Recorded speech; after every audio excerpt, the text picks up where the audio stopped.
I've heard that my is supposed to be like really good, actually. Make sure to find a good copy of a unit circle. Unit circle? Yeah, you're gonna be using the unit circle a lot. Okay. I don't know what that is. You'll figure it out. Imagine like a block, but it's full of math. It's what you reference when you're doing a lot of different like pre-calc stuff. Cool. Okay. All right, let me.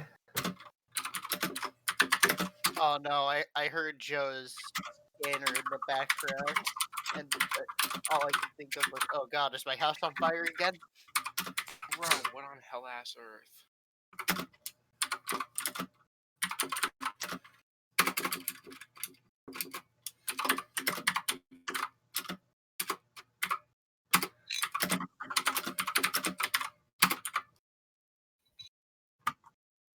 What?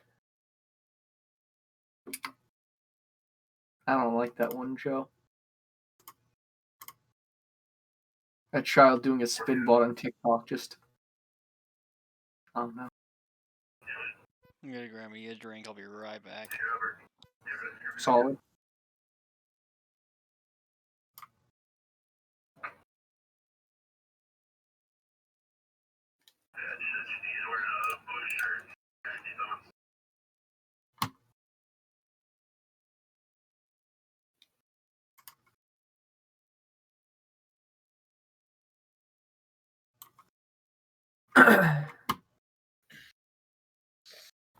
Joe, what is that video? What one? England.webm. Did you watch it? It's like Yeah. English patriotism, I think. Yeah. That's just the English dunking there. So impressive. Or whatever. Stop in the name of the law, or we'll be forced to chase you more because we don't have guns.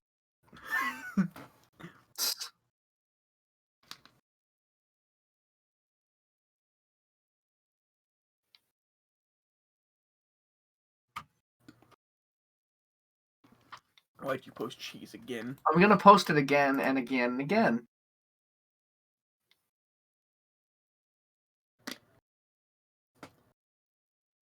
Alright, I'm back. Mm.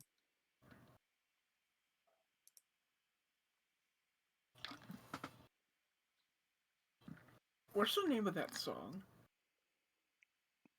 Hmm? What's the name of that song? Which one? The one in the urine beverage video. Oh, what is that song?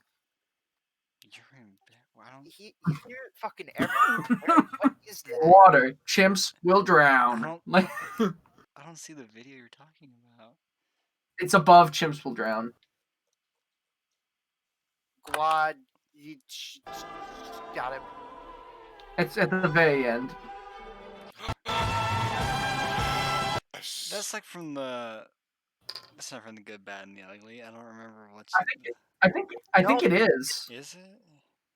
It's from a Western. I think it's this one. Yeah, it is. Yeah, it is. Which Like 50 seconds in. What channel are you guys on? Everything. Alright, we ready for D&D? Yeah. Let's go! Alrighty then. And Joe went to the D&D voice. Yeah, that's the... Nope, we have... Oh, there he is. Wonderful. Let me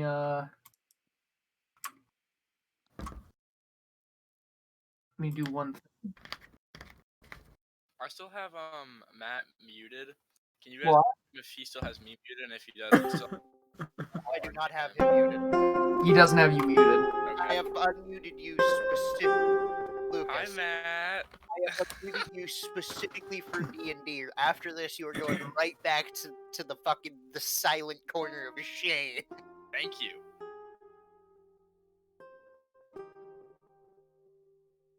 Well, okay, let's start this off. So, would one of you like to recount what happened last time? Okay, get everyone queued in. No There one. was a murder mystery. Mm-hmm. Yes, we Oh. just uncovered a cultist in the lizard and snake people palace. That was Um, just it was just the UNT's palace. Yeah, The snake people were there for a party. even though they And the hate lizard each people. other. You gotta show up, royal courtesy and all.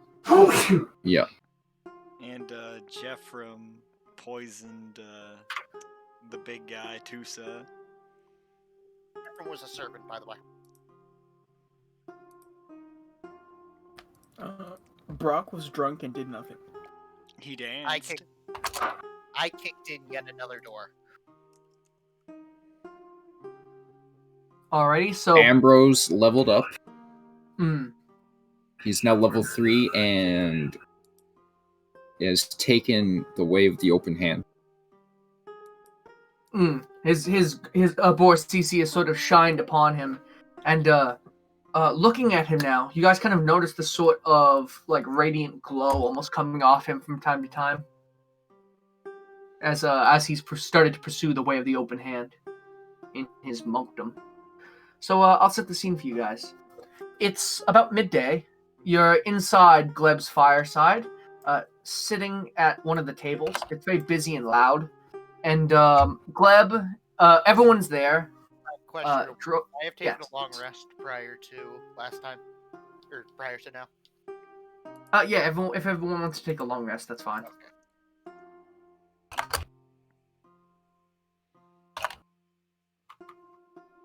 It's been about a day and a half since last time.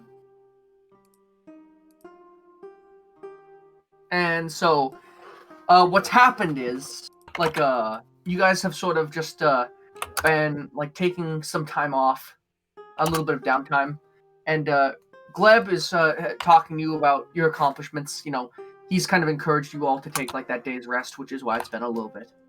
And so sitting at this table now, Ambrose, Balsar, Brock, Drogos, Mo, Humorous, Bug, and Gleb are all sitting down at the table. Just and this sort of discussion as you talk about what's happened previously is just sort of going on. I don't know if there's anything anyone wants to say to anyone or ask or reminisce, or if anyone wants to do anything. No, everyone's just sort of relaxing, enjoying a lunch meal. And while you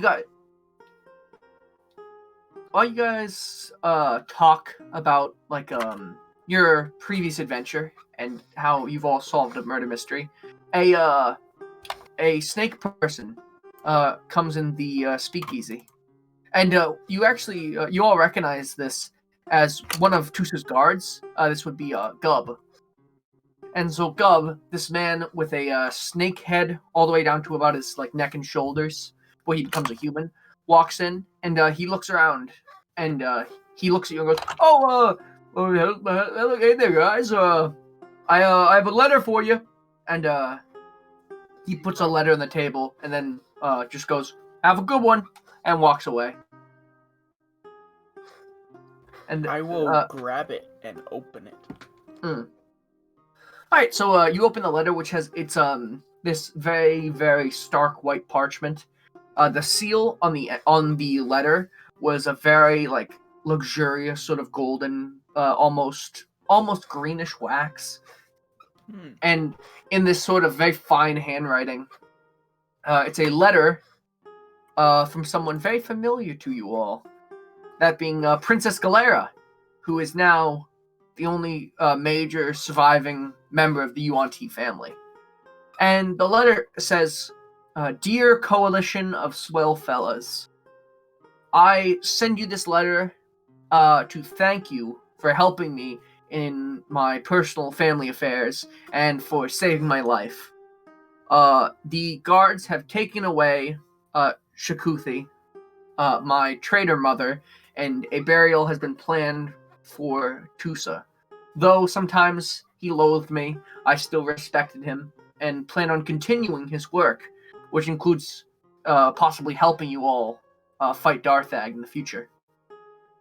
And I offer you all, as a sort of reward, 500 gold in credit in my name each at the blue ternary of the city, where you may find all the goods you might need to buy or things you may want to look into.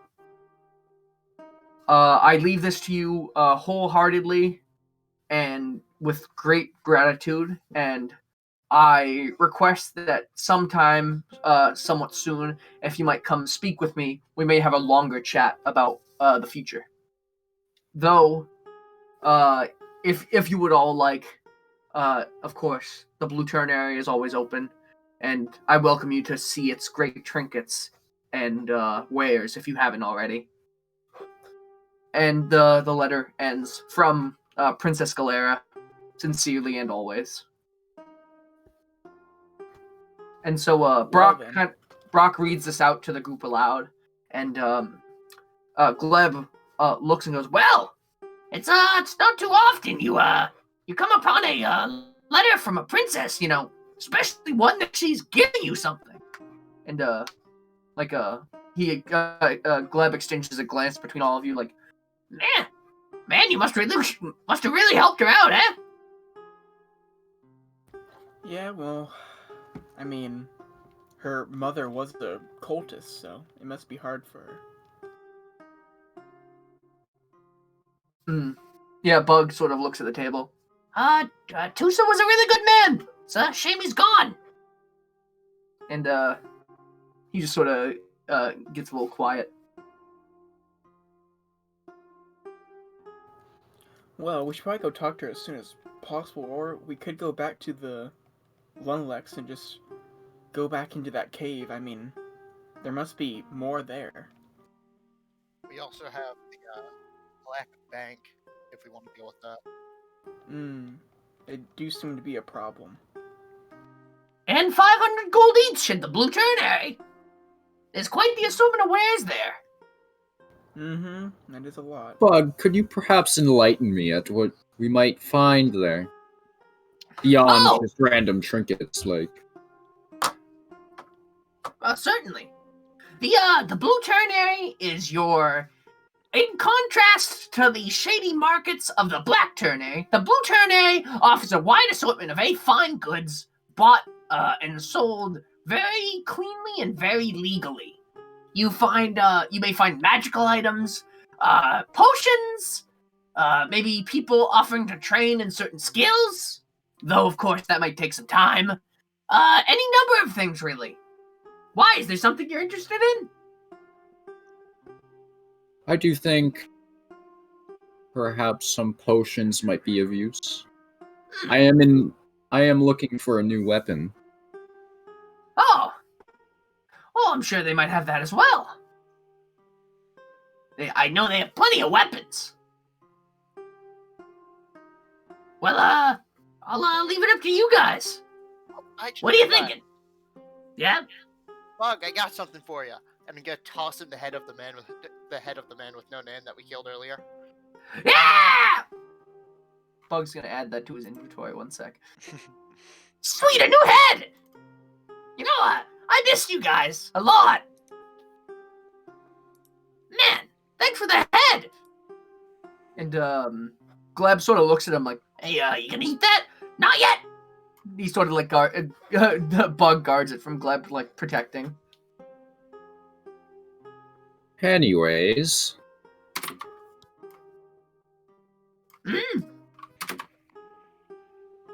I am in favor of going to the Blue Ternary, and I suggest you all accompany me. Yeah, I think that'd be a good idea. We've been resting for a while now, so I think we're all ready for some action, or at least some shopping.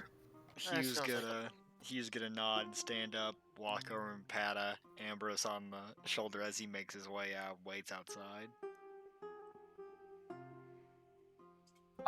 Bug gets up and makes his way outside, waving to Gleb. "See ya, buddy!"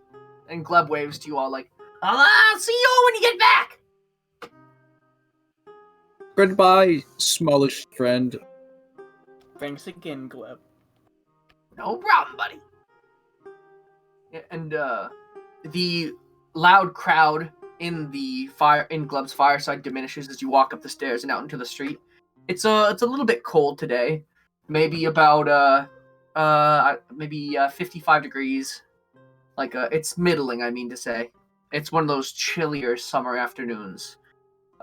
It's not nearly as moist, and the sun is dead in the sky, sort of quite bright. And so, the world is your oyster. I assume Ambrose is gonna lead the way to the Black Ternary. Brock, pull out that map for me. Blue Ternary?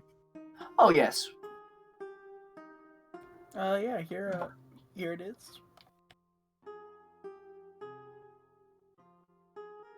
One sec. I have it right.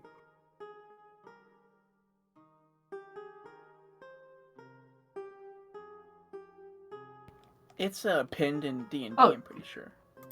Yeah, here it is. I think I have a map of Worm for you. It's in D&D.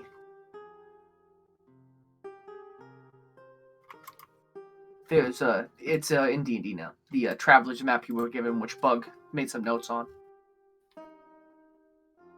If we're here, it shouldn't take very long to get to the spiral over there. Yeah, you do you want to kind of like judge it, Ambrose? Maybe can you do an insight roll for me?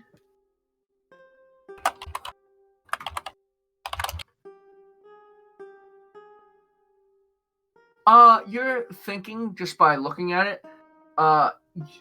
Your first thought is like by judging them is it can't take too long at all. Does anyone in particular want to lead the way? I can get us anywhere in the city 2 times faster. All Alright, lead the way, Drogos. Yeah. Can you roll a d20 for me? I want to see how well you lead. Ambrose just starts brushing his hair with Lambus's comb. Mm-hmm. Elaborate. So, as you walk, you kind of make your way between the twisting paths out into the main road of the Black Ternary, and within maybe 10 minutes, you make your way to the main circle, and then cut your way across straight over to where the Blue Ternary begins. And before getting there, you can hear the sounds of the markets and the smell of different foods being cooked in like armors banging steel and the smell of fire. And as you get closer, you see like a very reputable sort of crowd inhabiting the market, sort of going around selling wares, buying. And as you're at the very start of the main road on the circle, getting to the Blue Ternary, is there somewhere in particular you'd want to go? Are you trying to find? Brock is gonna look around for a library.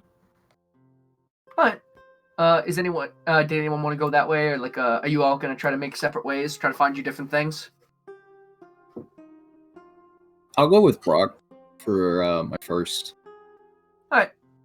Yeah, jaunt around. Mm-hmm. Did anyone want to go anywhere separate, or are you all gonna try to stay together? I'll also go with Ambrose and Brock. Alright. Drogo's ballads are humorous. Can you make out like any like weaponry sections? Looking into this sort of very sprawling market, looking around, Bug looks at you, Hugh, as you sort of try to make something out. What are you looking for there, buddy? He's gonna lean down towards him. I don't know about these arrows that I got a little while back. They haven't been doing me too good. I was maybe thinking of getting a couple more. Maybe something else. Oh, yeah! I want to be on full alert to take out that thing. I don't think I'll be able to sleep well all right until we get that thing gone. Yeah, that's fair. Like, anyone that's looking for weapons, the best place to look, I would say, is if we cut a little bit south and make for like that green check that I've made. That's kind of on the outskirts. That's where you find a lot of like blacksmiths, like armor and weapons. So This green check right here. I'm Right. going to the south one in the blue turn area. Yeah, that one. So, yeah, if you guys want to go look for a library, like, it's probably gonna be, like, somewhere close to here, because, it's more like, people from all over tend to like books, you know, books are kind of cool. So, you guys can meet us there if you want. Sounds good. Yeah, we won't be long, or at least I'll try not to be. Yeah, it shouldn't be too bad. As we walk towards the library, Mose like wants to look around and see if he can find like any sort of potentially like underground or illegal type of shop. Yeah. Should I do like a perception check or something? Yeah, one sec. I gotta check one thing. Okay. Ooh.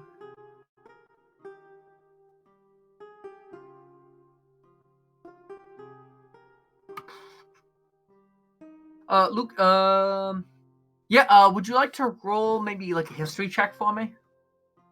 Yeah, sure.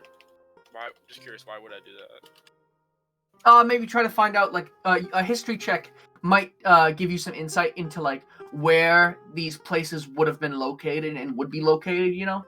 Okay. Like, oh, historically, this kind of like a place that I'm looking for would like be in this direction, or like you would see it based. It's just like it's more so a check to see where something has been and would be, I would say. Okay. Yeah, and as you guys sort of like meander in the direction trying to find a library, you notice a couple places that look a little less reputable on the outskirts still. Like maybe some sort of like fences tend to make their homes on the very outskirts of places like this, from what you know. So, with illegal items and things of that sort, you're probably gonna find somewhere like that. Okay, so then I guess Mo's gonna break away from them as he sees a few houses in the distance that he thinks could potentially sell some stuff. Yeah, you want to roll perception for me just to see Yeah, sure. see how well you see him? Because you know what you're looking, and roll with advantage. How do I do that? Dash ADV afterwards. Nice. Okay. So, yeah, you definitely make some places out that you could go. And so you head off in that direction, splitting away from Brock and Ambrose with a sort of nod. Okay. Alright, let's start off with Brock and Ambrose. Does one of you, as you guys, it takes about, I'd say, 10 minutes to find a place that you're looking for. And, because Brock, you're sort of leading the way. What kind of place are you looking for in a library? Like, is it kind of building you're trying to make out a kind of stall, or are you just, like, looking for books? Well, Brock just kind of figured that a place like this would kind of just have, like, some sort of, like, grand, like, library or some big bookstore, you know? Mm-hmm. And, with that, you've been, like, scanning the horizon, and you noticed this sort of great stone building that sort of juts out in not so much a tower, but just a very tall building. It's, made of, bricks that aren't, made of clay. It's just like, cobblestones of some sort. Mm-hmm. And as you guys make your way to it, you notice it's almost church-like in its construction, though the doors are open and you can see all rows and rows of bookshelves from inside. Well, this looks like a good place. You wanna come with me, Mr. Jorgensen, or do you have your own business? I will accompany you. I was just wondering what sort of academic books you are interested in. I may not look it, but I do like to read, and Brock is just gonna continue and walk into the library. And so entering this library, the floors and walls are this sort of like ashen sort of wood that's been placed in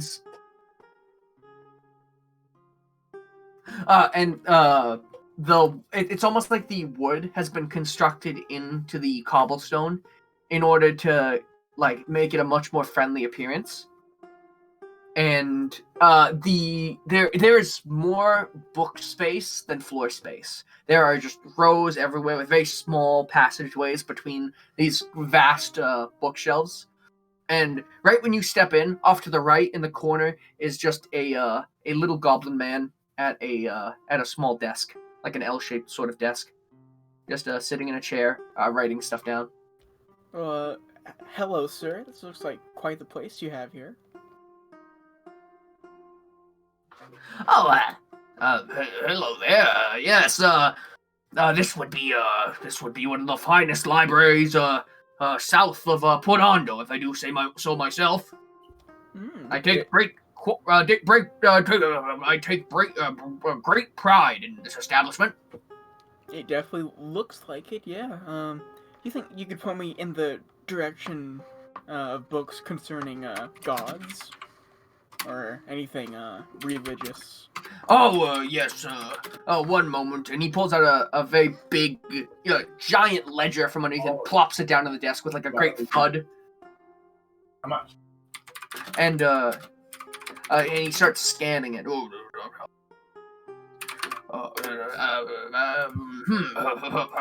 And then he goes, is there any particular god you're looking for? Any particular types of gods? Any particular things, sir?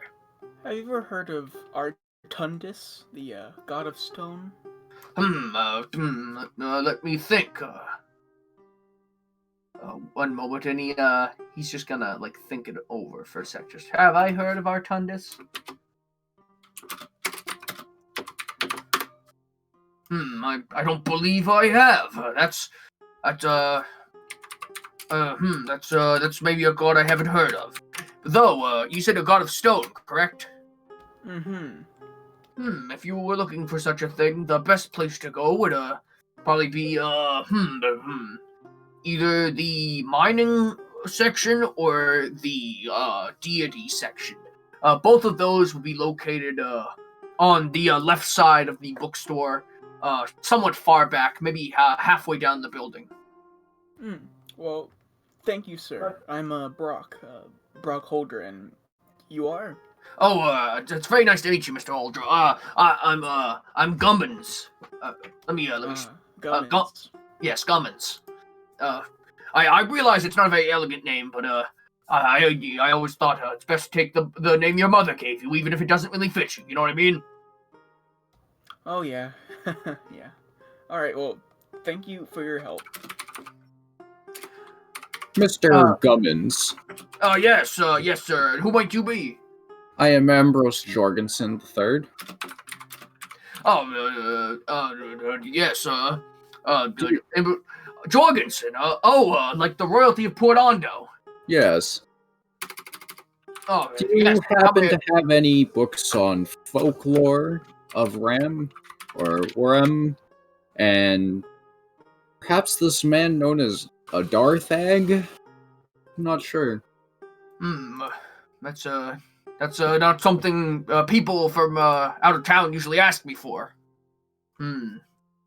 I see. Well, folklore. Yes, it's certainly quite the story, you know.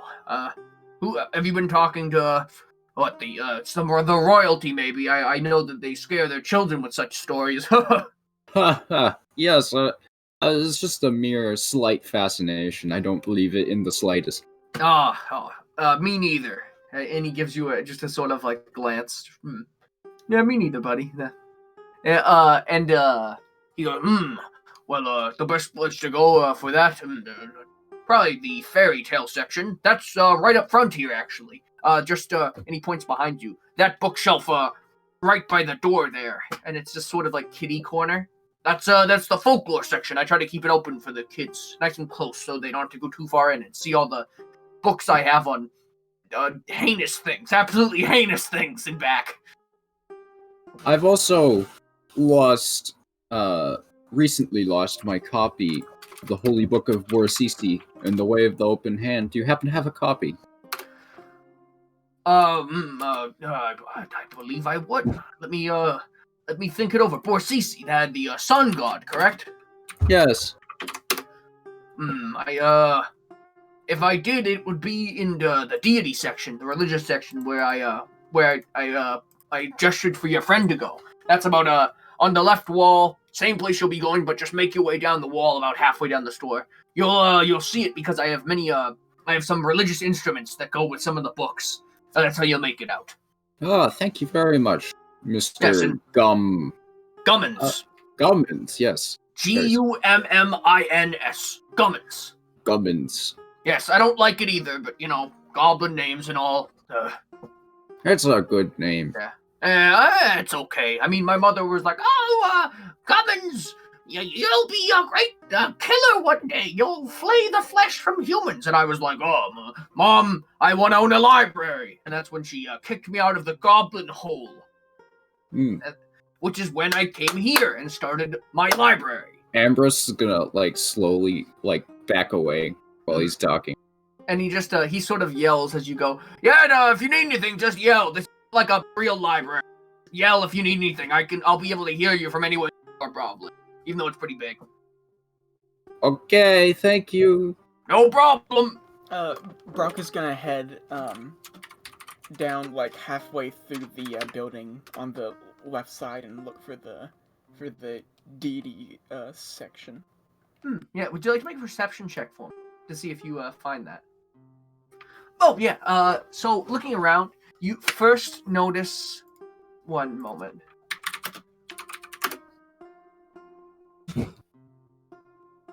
The first thing you notice is just some general symbols.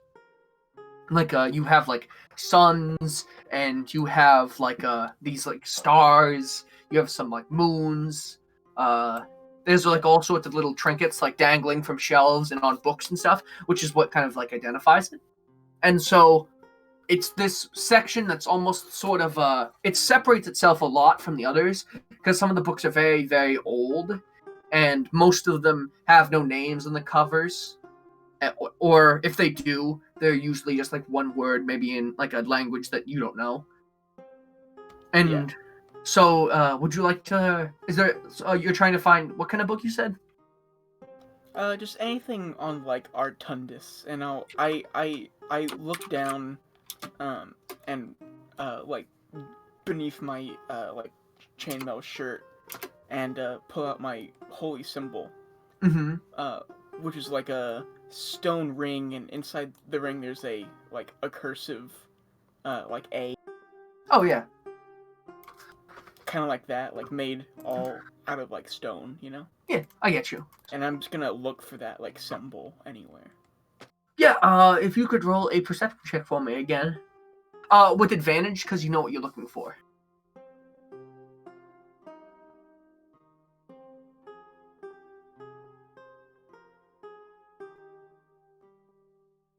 Alright, so looking around, you almost immediately spot books on Artundus, because those happen to be this sort of slate gray, almost the stone from the mountain which you came from.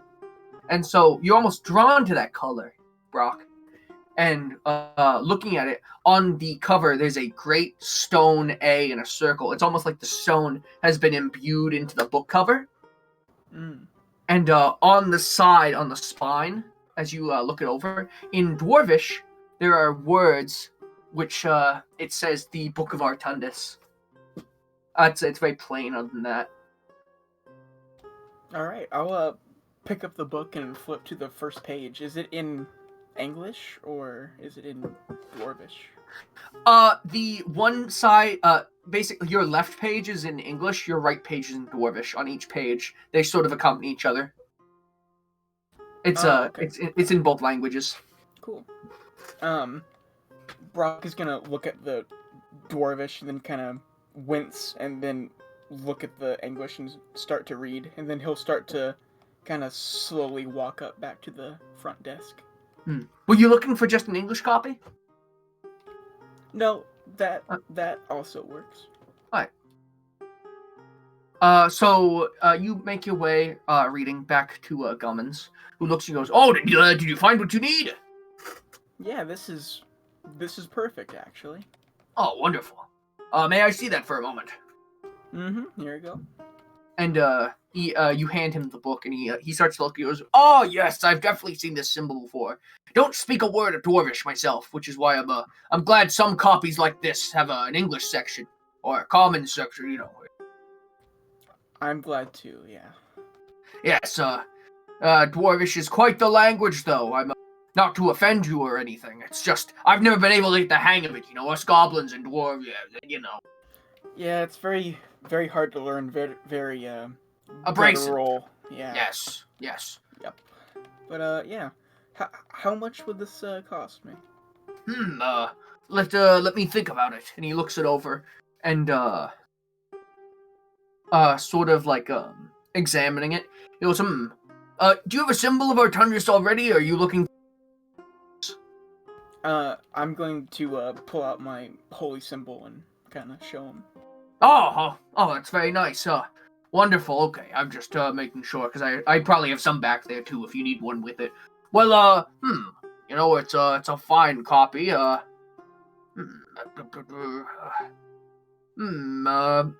Maybe 30 gold. It's quite an old copy, you know. Yeah, it's a very large book. I understand. Here you go. Yes, well, thank you so much.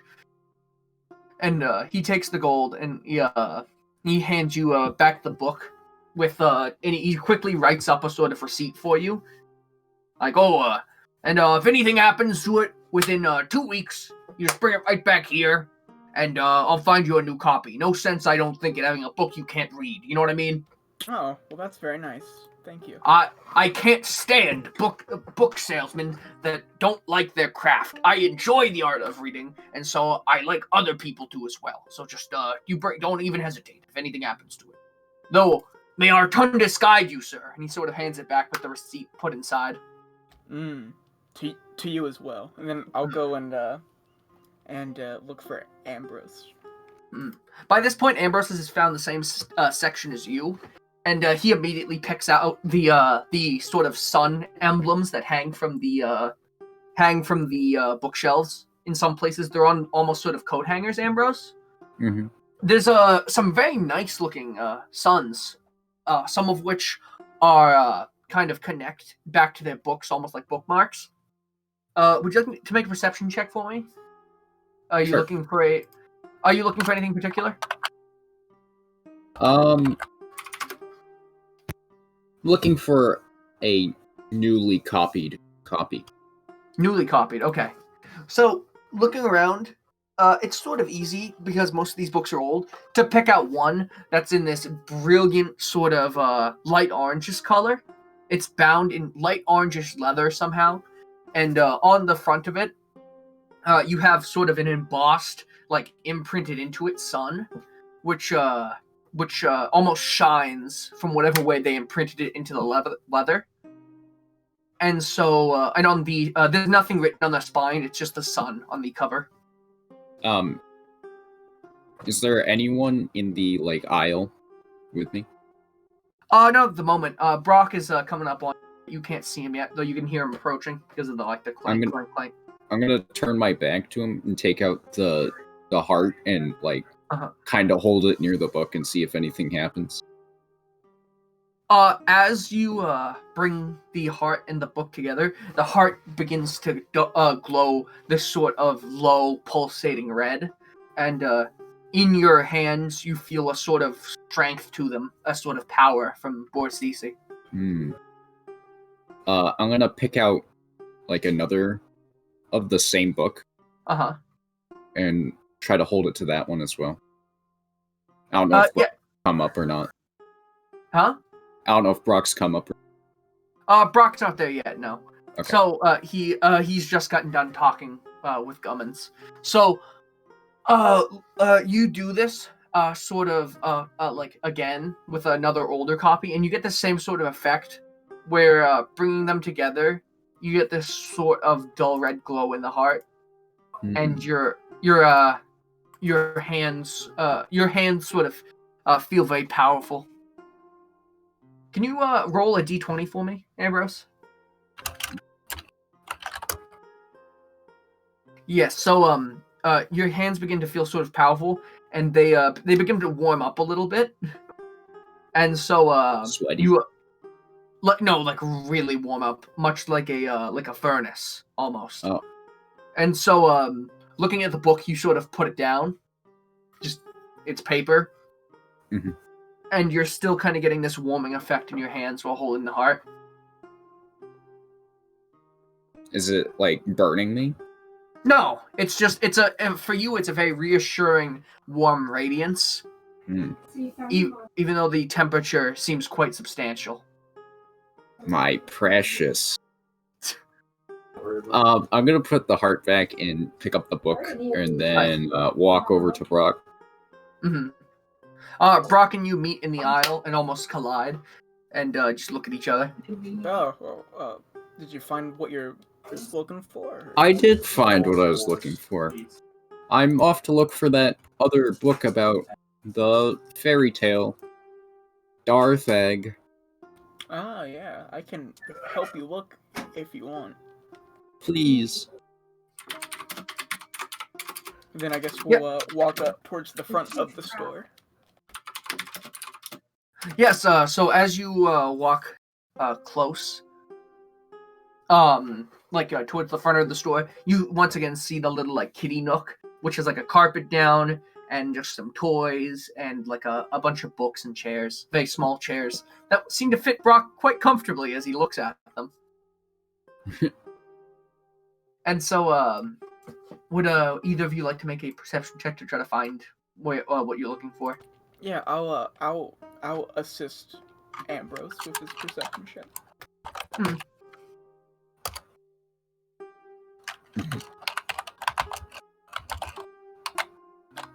I think it'd just be like a perception check. Yeah. Sure. Yeah. I did with ADV, so it didn't work. Mm-hmm. All right. So immediately you sort of find that one bookshelf.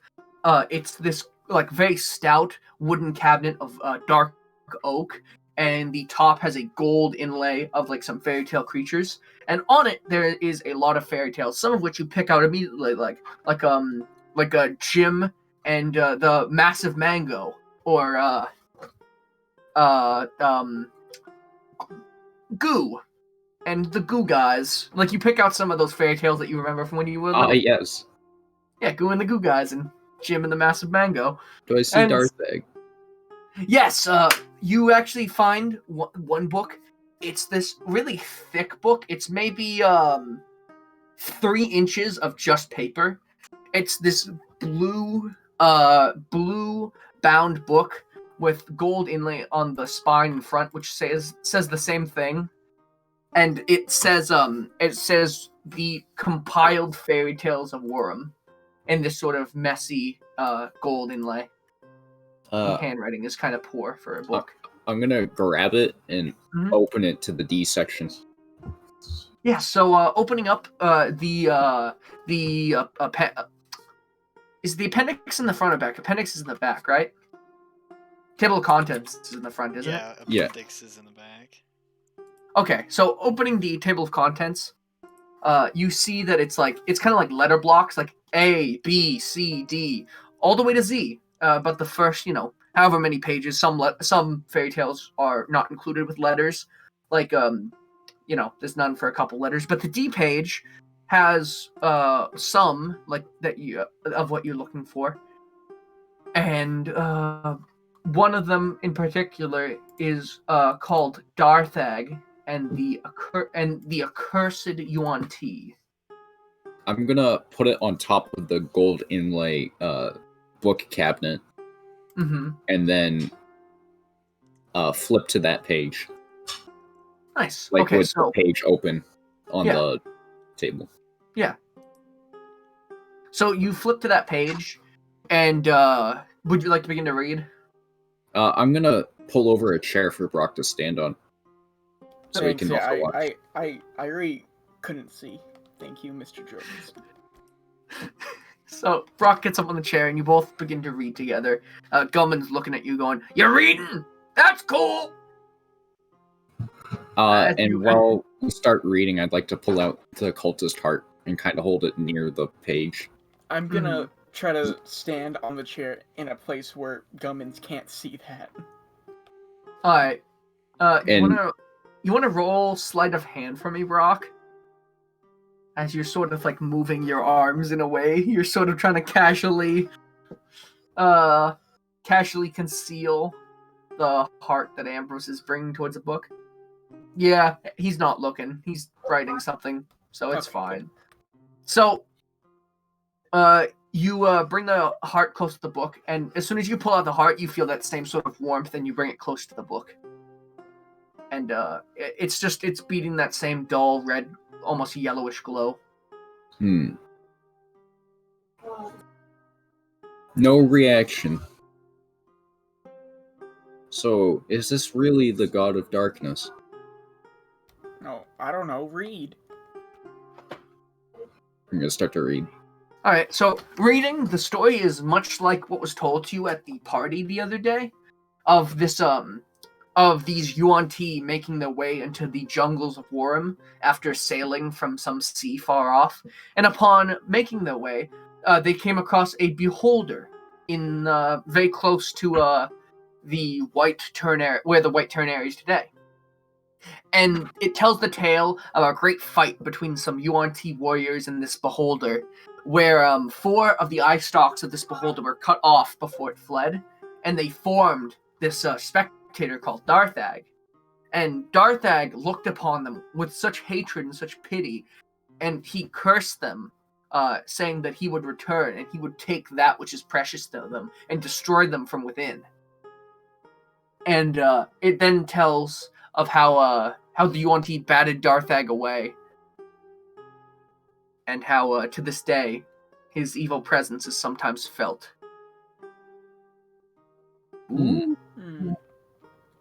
Well, is there more reading to do, or is that just like what we read? That was the that's a condensed version of like the little fairy tale that you were told. Okay. Did you want to look for more, or was there something else you wanted to do? Or? I just don't know if I should take it or leave it. Is there like more information in it, or? There's a lot of fairy tales. Well, I guess we've learned one thing, and that's that fairy tales aren't really tales, or at least they aren't in this town. So it might be useful to actually get that. Ambrose is gonna put the heart back in his bag. All right. And then the warmth in your hands dissipates as you put the heart back.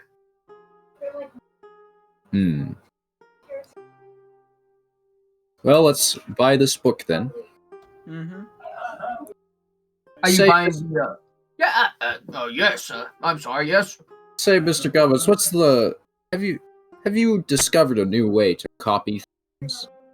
Very tedious doing it by hand. I was wondering if the city of Ram had any particular new inventions. Why, yes, yes, in fact, I have. You see, my love of books is only rivaled by one thing, that's my love of cool magic spells. I cannot perform any magic myself. I'm quite untalented at most things. But I happen to be good at one thing, and that's finding people that are talented. And, these, I don't know if you've heard of them, the Lunleks, the wizards in the Black Ternary, are quite talented mages. And they've actually gifted me, I buy scrolls from them that allow me to imprint pages with my mind. So it's almost like fairy tale telling orally, which is then put on page for me. Is any information lost? I would imagine. I try to gather all that I can. Of course, some is either very rare or almost inaccessible. A lot of this is stuff I've purchased. Very few are stuff that's copied over. That book right there, he points to your hand, it's one of the few that I copy quite regularly, the Fairy Tales of Wram. That's, the kids love that one. Is there perhaps a newer copy that was copied by hand and not with mind imprinting? Oh, that's a good question. I'd imagine they probably exist, though, they're certainly not something kids would would get their hands on, they'd be quite valuable. I would ask around maybe with the great families. They might have them. Their kids do love a fairy tale too, and they don't usually grace my shop. Usually, it's the older kids that come here for books. The youngins, they just they don't like it here. I don't know why. Well, if there are better books, I don't see the reason to keep this one. Yeah, it's I'd love to buy this book about Borasisi. Oh yes, a fine copy. That's a very new edition, actually. I believe this copy itself was not too long ago. You see, this is based on a copy that was given to me by a monk that came here quite a long time ago, and then I imprinted the entirety of his tellings into this to make this fine copy. That's why this one's quite new. Yes, how do you like my binding job with the sun on the cover? I tried to do my best. Can I inspect it? Yeah, sure. So, looking it over. Yeah. Or should I roll? Or if You don't have to roll. Like I kind of described it a little bit before. Like that bright orange, leatherish cover is very finely bound, and on the front you have that embossed sun of Borasisi, which the way it was put in makes the leather part that's indented inward quite shiny, creating this kind of oily almost effect to the binding. It's quite nice, very appealing. I think this is a fantastic copy. Oh well, thank you. I'd hope to I hope that one day I find a monk maybe of sort. Well, wait, excuse me, are you a monk? I realize you're quite fancy though. Asking about Borasisi, usually it's only monks that ask. I have taken the way of the open hand. Oh my! Oh, it's quite high praise coming from a monk such as yourself. I could give you that book for 15 gold, maybe. Do you accept credit? What sort of credit are we talking here? From Princess Galera's. Oh, why, of course. She frequents here quite often. Yes, I'd be glad to. Yes, let's see, 15 gold, and he writes it on a ledger, and sort of, he writes two identical pieces of paper, and then hands you one. And it's just like a -15 Princess Galera. It's all signed, date and time, amounts, And here you are. A bill of sale so you can keep track of your finances. I will keep one for myself and make sure that she gives you one. Why, thank you, Mr. Gummins. Oh, why, it's no problem at all. And Mr. Gummins was my father. Just call me Gummins. Gummins Jr. I'm not Gummins Jr. His name... Gummins the Second. No, that's Gummins is his last name. I was named after my father's last name. That's why I said don't call me Mr. Gummins. Gummins the Third? No, not the Gummins the Third. My father. I'm a third as well. Thank you so much. I think it's about time we leave. Oh, okay. Thank you, Gummins the Third. That's not my name, but I'm glad that I could help. May Borasisi and whatever weird rock god be with you. And I've left the fairy tale book and taken the holy book of Borasisi. Mm-hmm. And so, you two leave the store, and then we should probably find Mo. I wonder where he went off to. And while you guys are walking, let's actually. So Mo, you've been walking for maybe 5 minutes, until you find this sort of almost run-down sort of stall, where nothing is for sale, nothing is out, and a man kind of sits casually, sort of eating a hot dog or a sausage of some sort. What? Something wrong? It's a world of magic. It's a world of magic. They can't have hot dogs? Can they have freedom fries? No, they can't have freedom fries. Shut up. Okay, so you find a guy eating a sausage. This guy is eating a sausage on a stick, Mo. And he looks and goes, "Oh, what do you want?" You've sort of identified this to be a fence. Mo? Mo? Mo? Mo! You're not talking. Leave and come back. He's Mr. broken again. Hernandez. Leave and come back. You're a wanted Mo? man. Okay, there you There you are. go.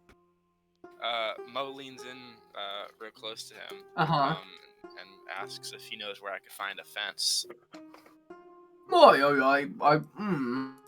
Why, who might you be? Why Uh, would you need a fence? I'm a collector of special goods. Oh, what kind of special goods are you looking for or trying to sell? Anything most people. I'm looking to buy something. I'm looking to buy anything that most people wouldn't have.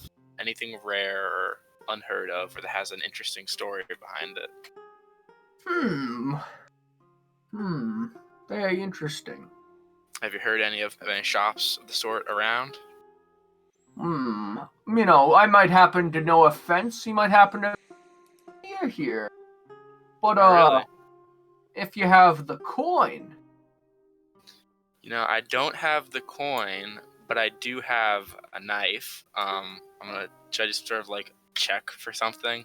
No, Like a persuasion check, maybe? Sure. Alright. I spelled that so rad. Yeah, he goes, that's a fine knife you got there. I'd be ashamed to make it all bloody. Oh! Can you do a intimidation check? That'd be an intimidation. Okay. I didn't know you meant, I didn't know you were threatening the man. I thought you were bargaining with him. Oh! Because he was really enthused. He was ready to go along with it. Now you've threatened him. Be ashamed to make you bloody. So, what do you want? Just tell me how much gold's gonna cost me first, Wait. No, it's What- still in the freezer. Is there something you're looking to buy? Like, you said something you don't have. But what is it you're looking for? Do you have any weapons that may have previously been owned by people? Oh, I see what you mean. The weapons of the famous. Mm-hmm. I might have something like that. Let me check around. Okay, yeah. And he sort of, he steps, behind the stall, and you hear him, like, rummaging somewhere, very almost away. It's almost like a hollow noise.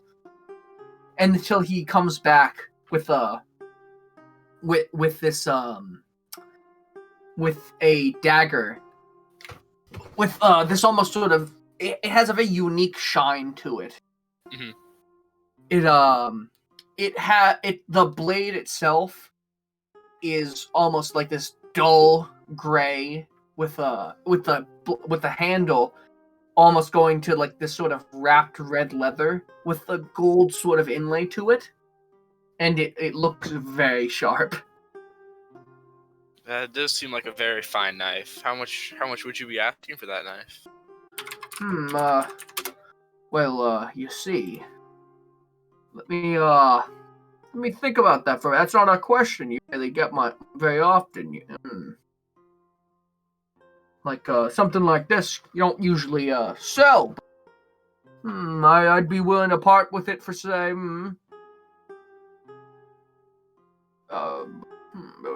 He's thinking about it. He's like, this right here. This is about there's a 300 gold dagger right here. Whoa there! Who owned this dagger for it to be worth that much money? This is the dagger of a famous assassin. Have you ever heard of the legendary half-elf by the name of Pem Rouge? I've heard rumors, but I don't know the details about him. Can you do a deception check for me? A what? Can you do a deception check for me? Okay, sure. Yes, well, Pem Rouge, this dagger right here is, known to handle quite a lot better than any other dagger. This dagger, you see, and he leans in close, this dagger is quite deadly. It's been known to unlock a certain power in the wielder, and Pem Rouge was able to assassinate many a target with this. Kings, knights, noblemen, my father. And then he leans in even closer to you, and he goes, "She didn't last too much. He didn't last too much longer after that." How did you get a hold of this weapon? How do I know this is authentic? Well, you see, this is how. And he pulls out a skull, or sorry, a hand from his pocket. It's like this disgusting sort of Have you ever heard of a hand of glory? No. A hand of glory is the pickled hand of someone who is hung. Cool. So it's sort of like it's this disgusting preserved. And he goes, "This is the hand of Pem Rouge. You see, after she assassinated my father, I didn't let her go on assassinating too much longer." Interesting story. We see. I would like to buy that weapon. However, I'm not sure if I want to spend so much money. So what I want to arrange is potentially a trade. Oh, Something of equal worth. It might even be worth more to you than it would be to me. Oh, like what? I have a pair of fine black leather shoes that I stole from a prince many months back. That's something you might be interested in. They'd have to be quite fine shoes for me to give you this dagger for it. Mm-hmm. I could also throw in some coin, but these shoes are quite valuable considering the person they're from. And who would they be from? His name is Prince Jockston. He used to have a kingdom of his own, but then was assassinated by a group of political activists. And during his assassination, I snuck into his room and stole many things from him, including these famous shoes of his.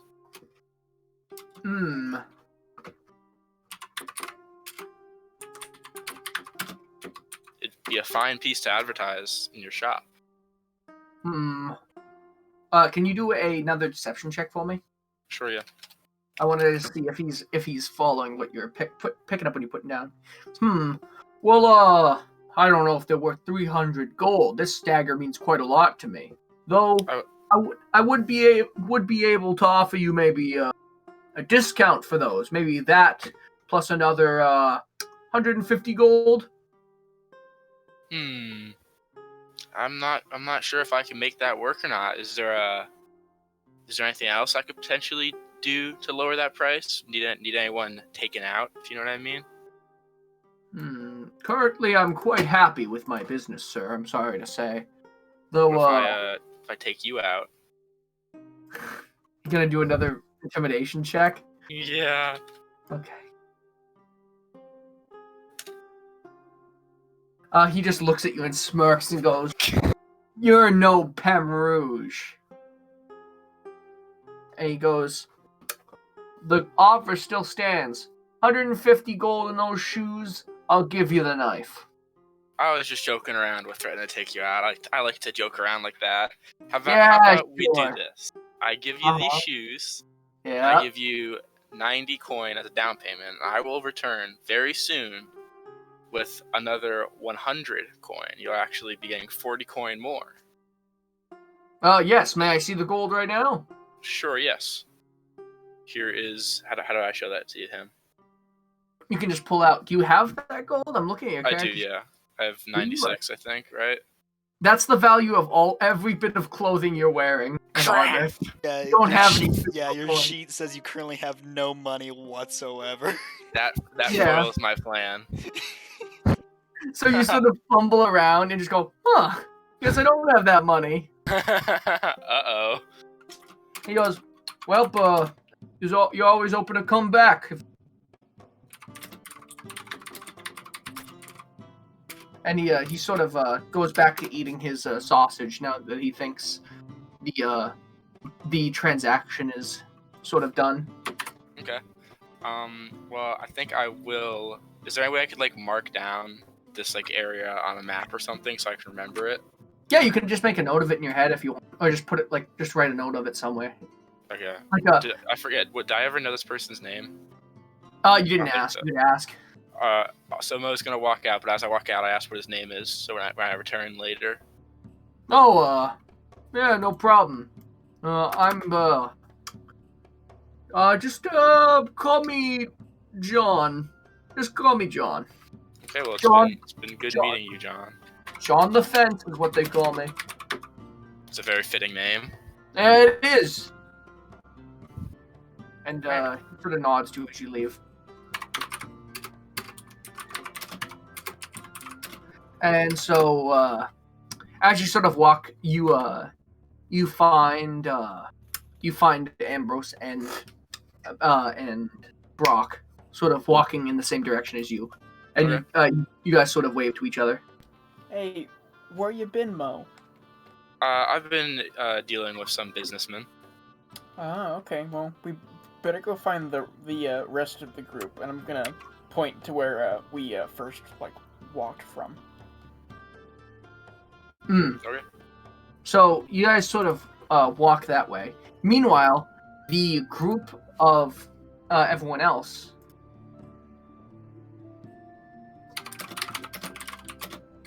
One sec.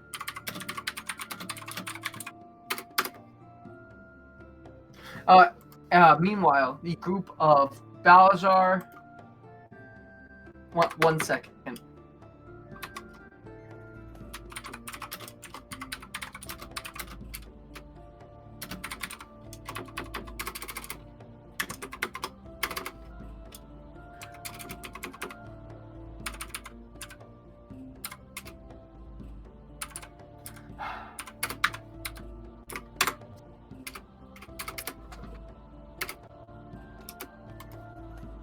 So, meanwhile, the group of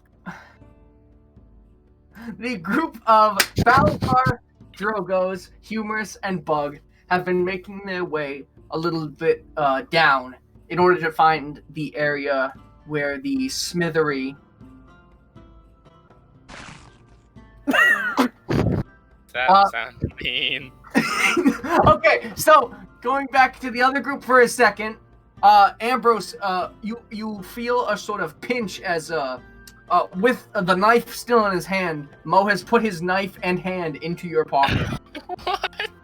What are you doing? Are you trying to stab me? No, And I'm gonna push him away really hard. Can you do a strength check for me, Ambrose?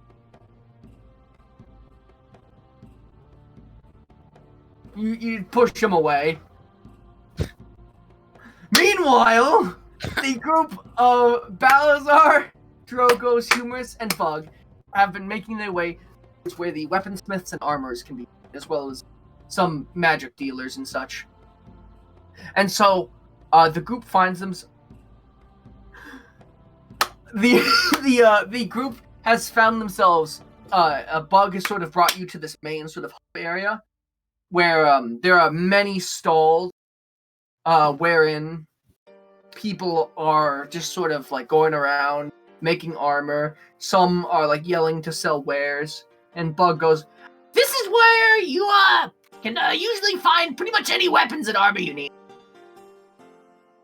Yeah, go wild." And you sort of. Is there anything like specific that we can pick out in this Yeah. area?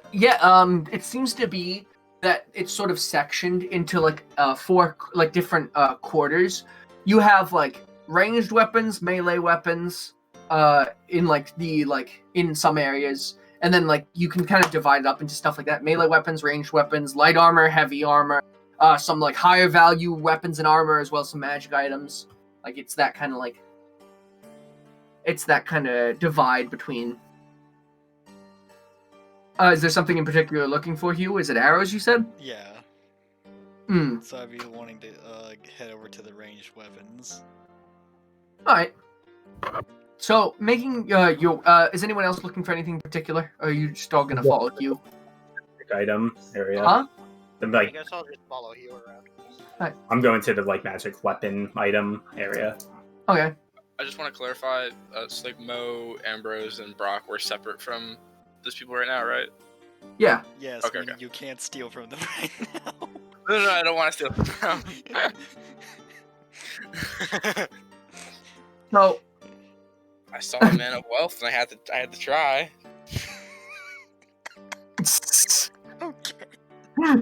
okay. So, oh my. So is that a Mobius strip? What the hell is that? It's a Mobius strip. Yeah, it is. It's a one-sided shape. Yeah, it's a one-sided shape. It's a 1d1. So, at the range section, there's like this very tall like drow man. And he looks at you, goes, hello. Who might you be, my skeletal friend? He was just gonna reach into his back pocket, pull out an arrow, and lay it down. And kind of. What kind of arrow?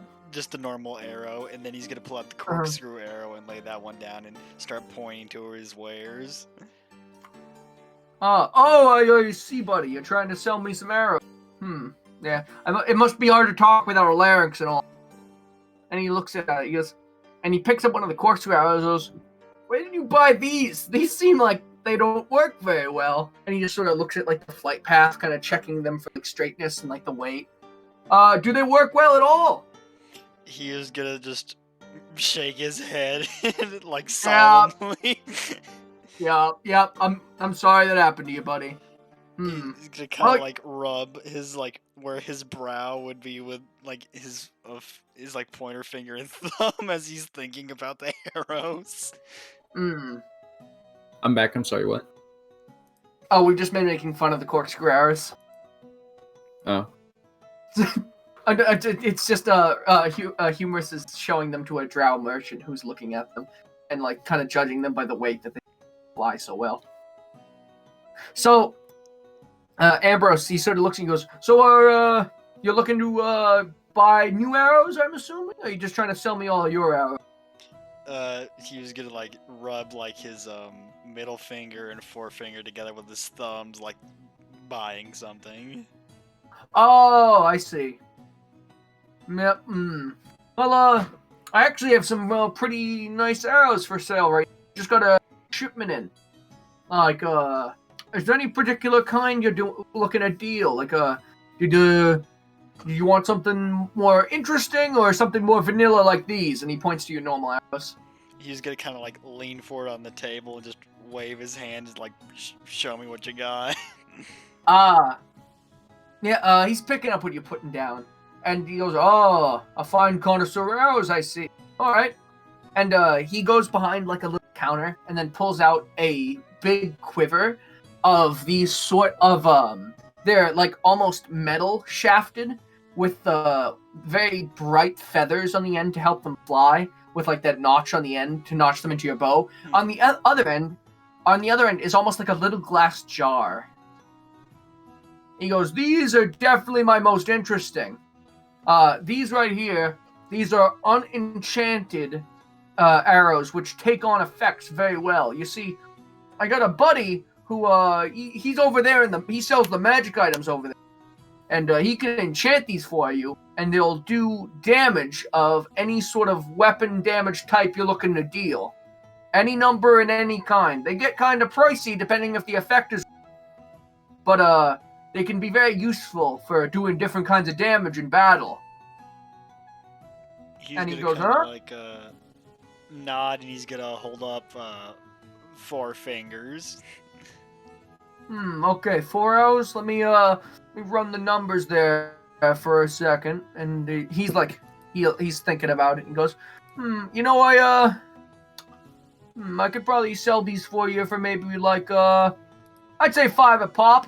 It's gonna be a little bit, it'll be a little bit more to enchant them. Right now they're just sort of normal arrows with glass on the end, like little glass jars.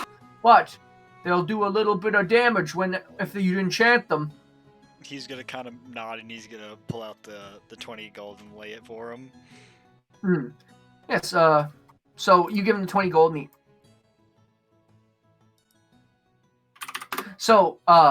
he hands you the arrows and goes, now, be safe with these friends and go talk to my buddy over there. Tell him, you know what, I can but make sure to tell him that I say hi. He's gonna tip his hat towards him and head I'm out. Davis, by the way. Davis the Fletcher. And as he's walking by, he'll weakly call out, "I got you." All right, buddy. Have a good one, Mr. Skeleton. So, How much, should I just put the cost Hmm? of them like 5 gold as well?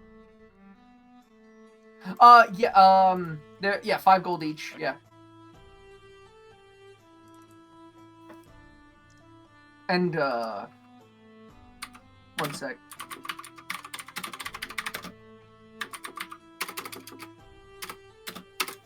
One sec.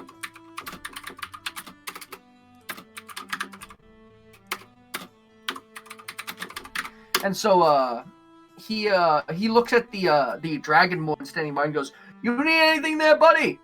Pointing to Balazar. Oh yeah, you just looking around. All right, you're not looking for any new javelins. I see they're on your back there. You know, I got some javelins. If you're looking. Pretty well so far. I get you, pal. Well, if you're looking for anything, just you let me know. You can always count on Davis the Fletcher to handle all your ranged needs. And so, across, as you guys are walking, Drogo's has made his way first to like the magic weapons and higher end armor and weapons dealer. And Drogo's in front of you stands another drow merchant. This one significantly older than the one Humus was interacting to. And he looks and he goes, "Hey, So, just selling my wares. What are you looking for, magic boy?" all right. Wondering, you seem to be familiar with the arcane arts. Would you happen to know anything about weapon enchantments? Not really my forte, buddy. You see, I can only do some basic stuff, but not really anything major. That's not really my forte. I know there's some people that work on it, but I don't think there's any around here real close in the market here. Well, I have okay. some enchanted weapons. Why? What are you looking for? Oh, you have enchanted weapons? A couple. Do they happen to look like this? And I pull out my hand axe. Or comma, really. That right there. And he's gonna think about it for a sec. Not particularly. Mainly just some swords, a bow or two, a javelin or two, some maces, some axes, but nothing like hand axe wise. Sorry to say there, bud. Some daggers, Fair enough. Yeah. You You looking for anything else? can I see the swords you have? Yeah. I mean, the best one's probably like, 1 second. Let me go in back and see what I can find. Gotcha.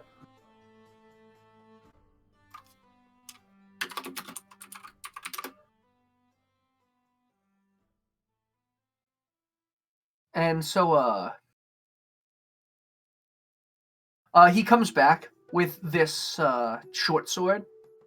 He's like, "This is probably my favorite piece here." And this short sword is like a brilliant white metal with a very dark, so almost black handle, with a very wide pommel to protect your hand. Now, is this right here? This sword, it's been known to do a bit of damage. I can hold it. Sure, just don't kill it. Don't stab me with it. You wouldn't be the first. No worries. No worries, won't do that to you. And I'll grab a sword. Cool. Alright, what you are holding currently is a +1 short sword. It is a martial melee weapon. It is a finesse weapon, and the palm is it's quite well fitting. It's almost like it's the way it sort of shapes to your hand. It's almost like it has some give to it, like it shapes to the wearer's hand, which is probably the reason it probably does. It's very good at doing damage. It's very easy to wield. Mm-hmm. Like it's almost like the stark black of like the handle and pommel to like the sheer white of the blade itself is very stark and very interesting looking, and it's completely unblemished. Alright, I like it. like this. How much for it? Let me think about that for a second.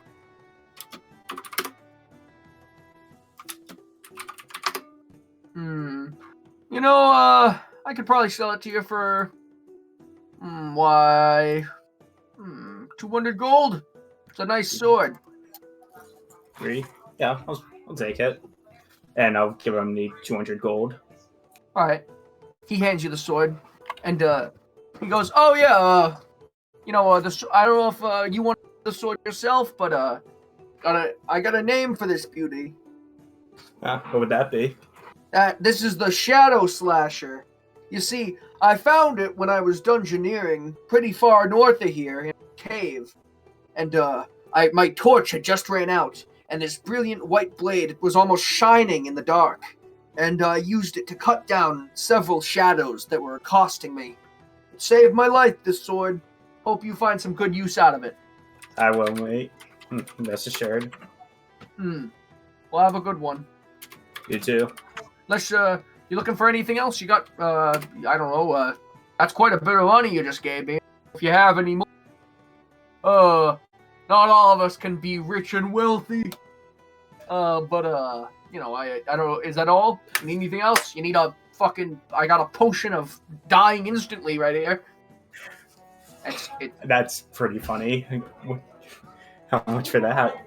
For the potion of dying instantly? Oh, there's a 500 gold potion right here. That's tempting, but no. Oh, I'll have to pass. I'm sorry to say. That happens. We all can't afford potions of dying instantly. But though I might come back for that. Alrighty, bud. Alright, take care, mate. Yep. Alrighty. And then as you sort of leave, the rest of the party walks up. And Humorous and Balazar, you come upon this man, and he looks at you and goes, "Oh, more customers! How might I help you? Sorry to say, your buddy over there bought one of my prized sword, but I got some other nice stuff if you're looking for anything." Hugh's gonna reach into his quiver and pull out the 4 arrows that he just bought, one in between each of his fingers on his right hand. "Oh, wonderful! Davis, I assume, sold you these?" Hugh's gonna nod towards him. Oh, well, very nice. I can enchant these for, it depends. Fire enchant's probably the cheapest, that's about 5 gold each. I could give you, an ice enchant for about 10. I can give you, let's see, what else, any specific enchant you're looking for? Necrotic, I'd say, is probably the priciest. That, I don't like doing those, that's scary. Those are about 50 gold each for a necrotic. And, I got some, I could enchant it with some acid for about 15. Anything you're looking for in particular? He's gonna kind of run his fingers over his chin for a minute. I'll take some fire. Oh, well, wonderful. Yeah, that'll only be 5. You know what? 5 gold each sounds fine. Alright, sounds good to me. And he's gonna pull out 20 gold and hand it to him. And the arrows as well. With a sort of reverence, he takes the arrows, and his eyes start to shine as he keeps them in his hands. And he wraps his hands around the glass bulbs, and his hands start to glow a red, which brilliantly almost consumes all of you. And then it sort of dissipates instantly. And he hands the arrows back to you. And within them, there's a tiny ball of flame sort of rolling around like a marble. Well, this is mighty fine, thank you. It'll help me do what I've come here to do. And he's gonna put the arrows into his quiver and tip his hat to him and step aside for Balazar to get a turn in. Wonderful. Oh, what about you, buddy? What are you looking for? Balazar is just going to withdraw his long sword. I would show it to him. Oh, this is a fine longsword you got here. Yeah, I don't believe I actually have any long. I just sold a short sword. Though I can always check. Is there anything in particular? I'm not really one for weapon enchants, I'm sorry to say. I might be able to find, something to go with it, or are you looking for a weapon or some armor? I'll take just about anything at this point. I get you. Okay. I might probably be able to, And he's looking at it. He's like, well, you'll notice here, and he points out, because your, brilliant copper sword, you'll notice, you see this groove along the interior that almost, it's on both sides. It's like this little trench that runs through your sword there. You see that? Yeah, that's it.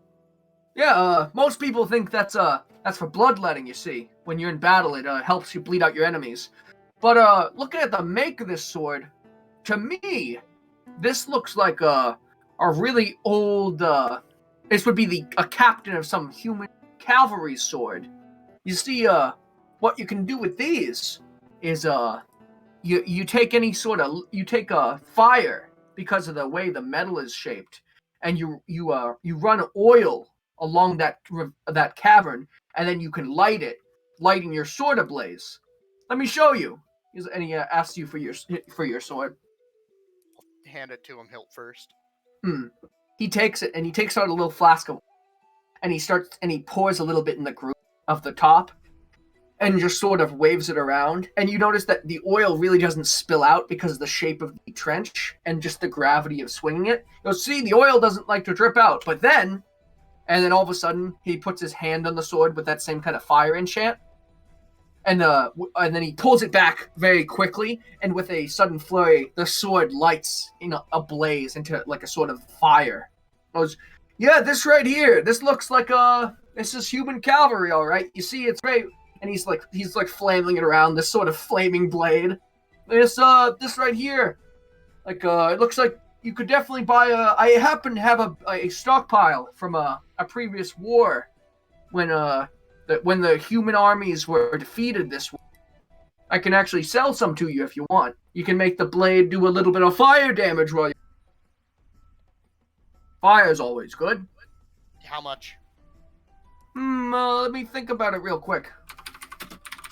And he all of a sudden he takes the sword and just he points it downwards, and then the oil all after like a second of rest, the oil all super quickly slumps onto the ground, completely just making a little fire puddle at his feet, which he sort of just stamps out, and then the blade is back to normal, and he hands it to you, hilt first.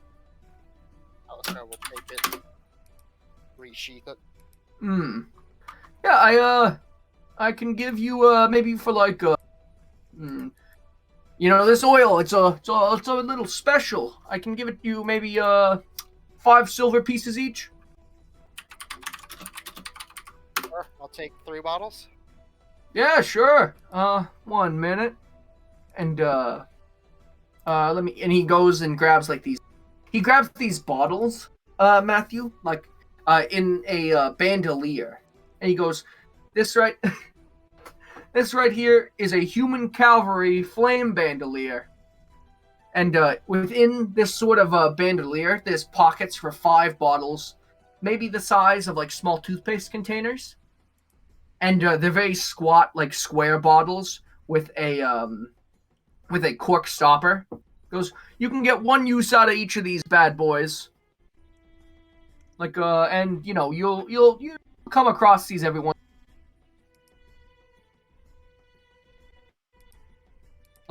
Sound good? Well, Sure. I'll throw in the bandolier for 3. I got plenty of them.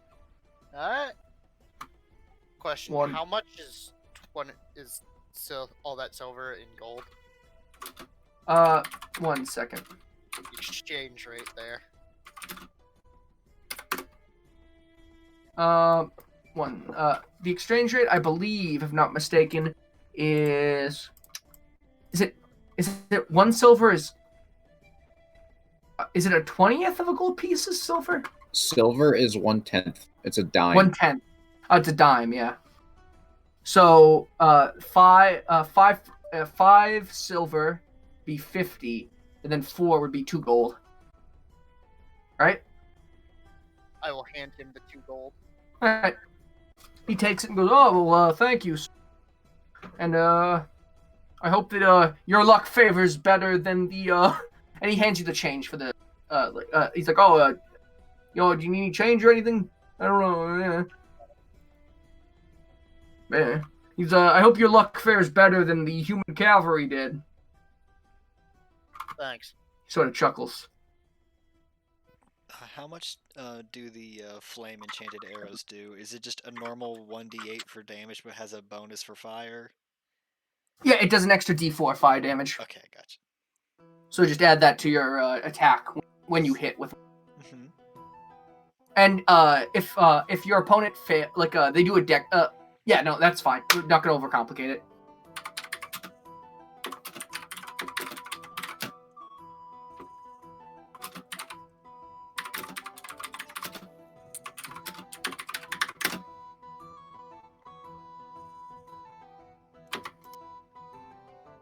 And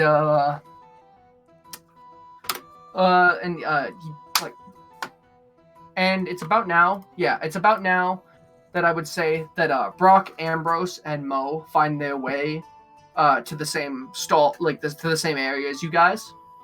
And let's take a small break, if that's all right. All right. As you Sure. as you all meet up. Awesome. Okay. Sure. See you guys in a little while. Okay. Yeah, shopping time.